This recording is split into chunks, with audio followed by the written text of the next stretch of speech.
Ibabalik ko na naman yung aligasyon niya na nagmamadali si enforcer, iniwanan agad siya. Pangalawa, tinanong ko siya, nagmamadali siya. Oo daw. Tapos, wala akong makitang dahilan bakit hindi isinulat ang oras. Samantalang lahat ng ticket dito, Hepe, may nakasulat na oras.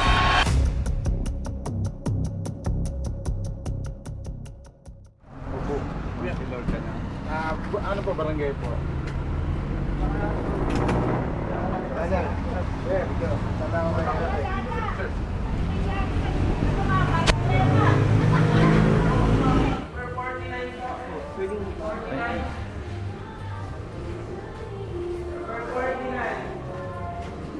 Sir, parang awa nyo na po. Thank you po. Papapicture po. Ayos ang drama ni brother, ano. Naku, pasensya na po. Taga saan nga, brother?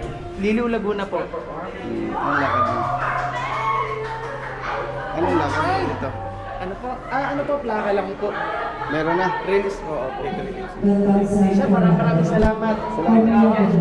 Lahat ng siguro. Attorney Rodrigo. Dominic Rodrigo rin siya. Ikaw ang chief. Tama-tama. Si chief. Ito po tayo sa loob. Brother, picture muna kami. Ibayad na to eh. Ako na, sir. Para mabigyan mo na ang inyong kamay. Ayun, nakakatawa. Oo nga eh. Nakita ko lang si Kernel. Nakatawa po. Brother. Hello po, picture. Thank you. Malapit eh. Thank you. Thank you po. Thank you.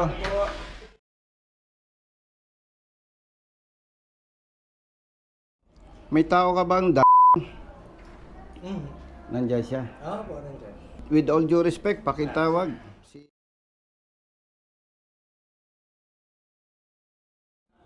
Alam mo naman, advocacy itong atin, ano, naka-record tayo. Wala namang pag-uusapang personal. Tingnan mo. Anong violation niya? Not carried or RCR po. Not carried or RCR. Chinek mo, driving an unregistered motor vehicle. Apo. Oh, Kasi sige. pandalan niya po yung Ano? cell symbols lang po. Apo. Binigay sa'yo lahat. Apo. 2023 po.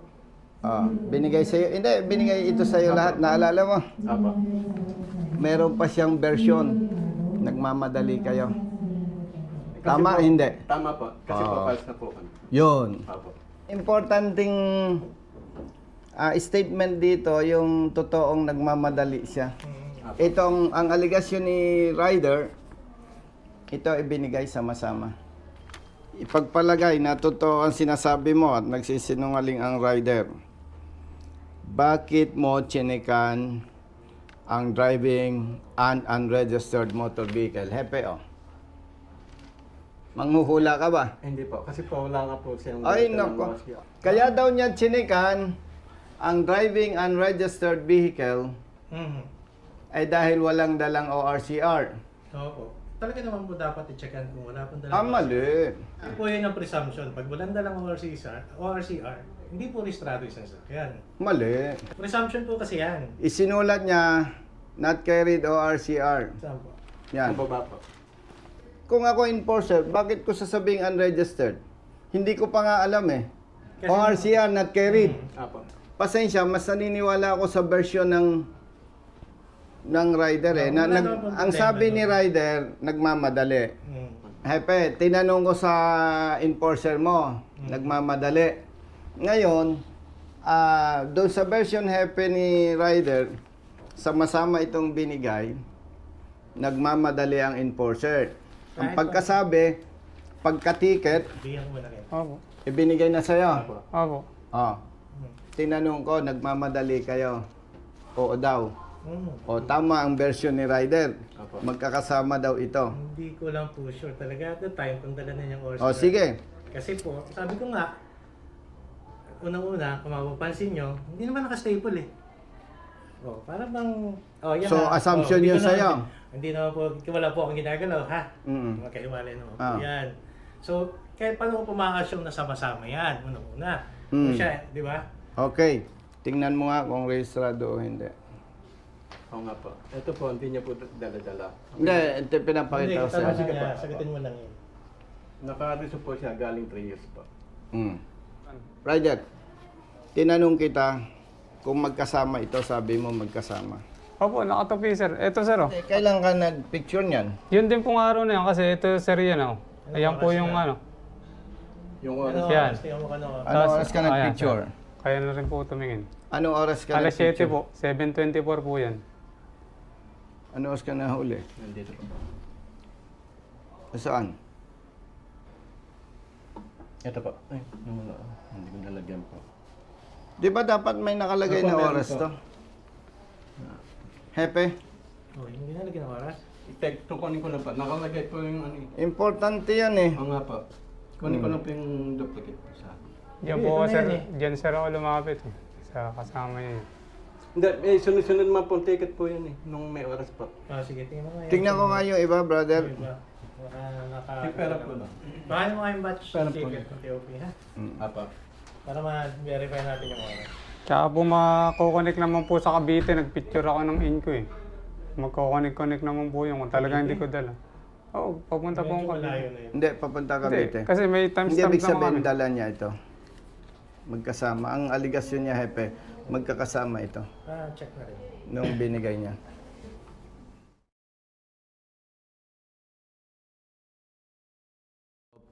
Paniwala ko doon sa sinasabi niya, around 7:30. Kasi yung nasa ilalim niya, Hepe, 7:30. Ito ang ticket niya. Patingin mo ang cellphone mo. Na nung nakipag-coordinate ka sa opisina. Tumawag ka ba sa opisina? Nakalipat na po kami niya nung ano. Chief. Tumawag ka? Palawan. Siyempre, Ah, 7:30. Aha. Nasa Ay, Palawan Kalawan na na po. ho to eh. Kung mapapansin nyo, Kalawan na yung next na huli kaya 7:30 na. hindi, sinasabi, anong oras? Pati na anong oras? Ito po, Kailangan hinahanap ko yan, lang, bro, Jerry. Sir, Nag-change location nasa na yung sila. picture niyo. Sir, Gano'ng- hindi nga mapag-picture ang mamadali kayo. Hindi po, yung pinicturean niyo po Yung sa inyo. Sir, wala akong picture. Sir, ito mga picture ko. Yung- Hindi, yung ito. tawag mo sa office. Kailangan tumawag nung pagkahuli din. Yung nakaturo po ako nung dala. Makalayo-layo po ayun, sir. Sige, hindi, yung oras na tumawag ka, sige. Anong... Akin na yung picture, sige. sige po. Temo, Ulit Hepe. nung sir tayo, ayaw mo mga pagpaluhan akin eh. Hindi po. Sandali. Iniisa-isa natin. 7:24. Tumawag sa opisina at nagpicture. Pinadala sa office ko. 7:24 a.m. Sama-sama yung itong papel. Yung brother Jerwin, staff ko. Tingnan mo, 7:24. So kung hindi niya yan dala, Ito po kayang ano, lahat 7:24 po kaya to. Kasi hindi, yung pagka una- ganito yun, Hepe, papaliwanag ko, no? Hindi ko po alam yung susunod Hindi. na. Naintindihan naman kita. Di ba 7:24 yan? Mhm. Ayan, o, dire-diretso. Kasi pag nag-message ako sa'yo, yung batch ba? Hindi po. Hindi. Sasabihin ko sa'yo, pag nag-picture ako, Mm. Chip, ito yung mga picture o pinadala ko sa'yo. Ngayon, nagpadala uli ako. Ang mag-a-appear na picture doon, yung initial. Mm. Pero kung mamaya o bukas, nag-send uli ako sa'yo, iba yon. Ibang time. Another time. Pag-aalala ko. Nare-recall mo? Ah, Hindi. hindi ko masyadong ano Ah. sa messenger to. Ayan, batch oh. Isang batch yan eh. 7:24. Ipapakita ko sa'yo. Hindi kasi pwedeng magsinungaling ebidensya eh. Di ba 7:24? Mm. Okay. Tapos, nag-message naman siya doon sa staff ko. Ayan oh. Sir, anong oras open ng office mo? Yan oh, 8. Ah. So, siya ay nahuli dito sa area mo. Earlier Ang trabaho niya, Earlier na Ay, hindi po. 7:24. Ay, hindi nang dagbud po sa Cavite. earlier than 7:24. Mm. Okay. Kasi nag-send Kasi yung sinundan niyang ticket, ay cheap. Kalawan, Laguna na po. Hindi, yung sinundan, yung nauna. Yung nauna ay kasi 7:30 nasa Kalawan Ah. sila eh. Ma-analyze mo eh. 6. 6:45. Okay. So, pwede natin sabihin Medyo alas 7. mahaba ang oras na hanggang 7. Hindi, ibig sabihin, pwede mong sabihin alas 7 siya nahuli. Ah, po. Tama? Pwede. Ah. In between, In between. 6:45 and Mga around 7. 7. Mga 7. Depende po kung ano oras Hindi, siya kaya nakasend nga. kaagad. Mm. Hanggang time na yan. Okay. Hanggang sa time na Nawala. nakasend sa inyo. So, naipakita ko naman sa'yo, Mhm. yung aligasyon niyang around 7, Mhm. 6:45 yung sinundan, di ba? Mhm. O yung 15 minutes gap, hindi na masyadong issue yun eh, tama ba? Mga alas 7 na yun. O sige, sabihin mo 6:45. Ah. Tapos nag-send siya ng message sa tao ko, nagtatanong Mhm. doon sa huli sa kanya. No po. 7:24. 7:24 ba? No, Oo. 7:20%. Okay, 7:24. Mm. 7:30, nasa Kalawan na yung tao mo. Nakapanikit na sila. Nakapanikat na, di ba? Kasi so, before nung 7:24, around 7 nakalis na sila. Oo. Kasi nakapanikit nila, nakababa Tama. na to na 7:30. Mm-mm. Tanong, Mm. SOP na dapat may nakasulat na oras dyan.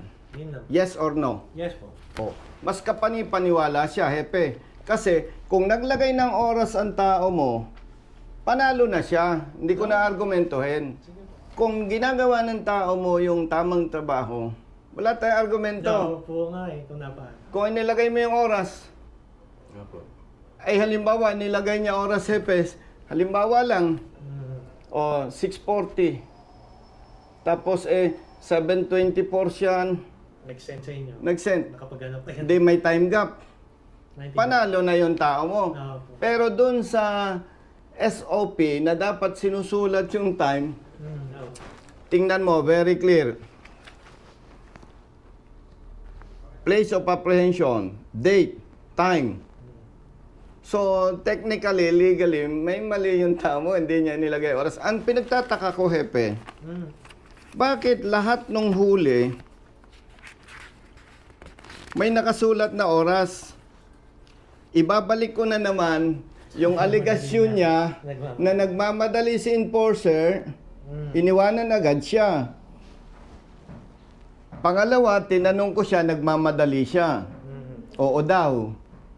Tapos, wala akong makitang dahilan bakit hindi isinulat ang oras. Samantalang lahat ng ticket dito, hepe, may nakasulat na oras. So, yung aligasyon niyang nagmamadali, baka hindi nakita, tinanong kita, brother, sabi mo, nagmamadali ka, maliban doon sa sagot niya, ang magpapatotoo, hepe, walang ibang dahilan bakit hindi nasulatan ng oras. May oras lang po yung problema. Ay siya lang yung walang oras na isinulat. Wala nung aalis. Oh.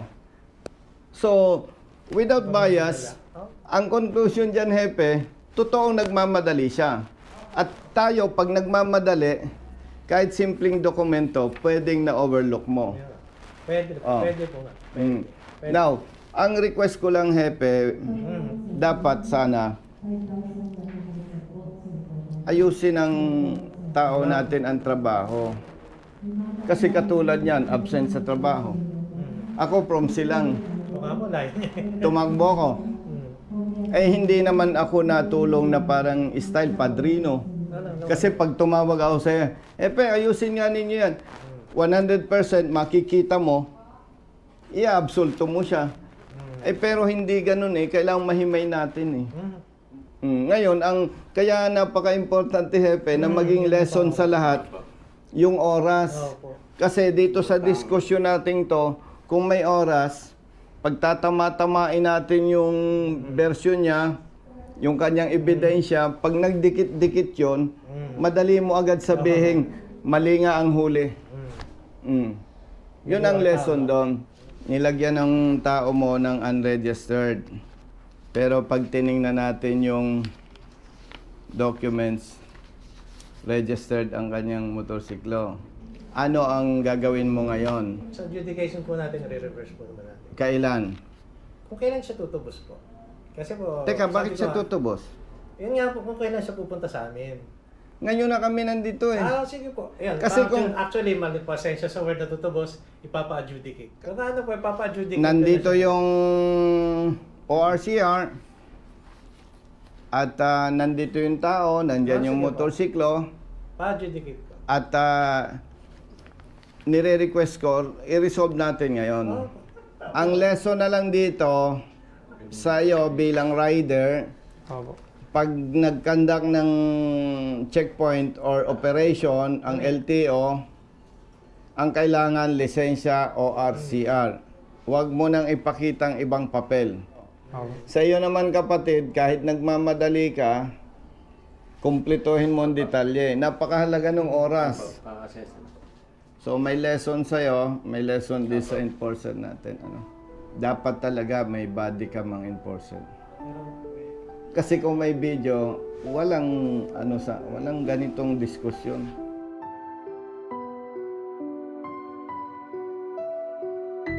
Paano? Bahala ka na to. Iwanan ko na to. Salamat. Para may aral pare-pareho. Alam mo na yung aral sa'yo. Kita mo na, abala si Epe. Paalis niya. Oh, brother. Thank you. Basta nasa tama may kakampi ka. Nandiyan si Colonel Busita. Nandiyan si Colonel Busita. Huwag ka nang mangamba, di ka nag-iisa. Basta nasa tama may kakampi ka. Nandiyan si Colonel Busita. Nandiyan si Colonel Busita. Bilat sa init, minsa'y basa din ng ulan. Pawis na gumuguhit sa mismo ring katawan. Kadalasang sumisingit, pagod nararamdaman. Ngunit diretso sa pagpihit, kumalaman ng tiyan. Bawat daan ng masikip, pinipilit malusutan. Marating lang ang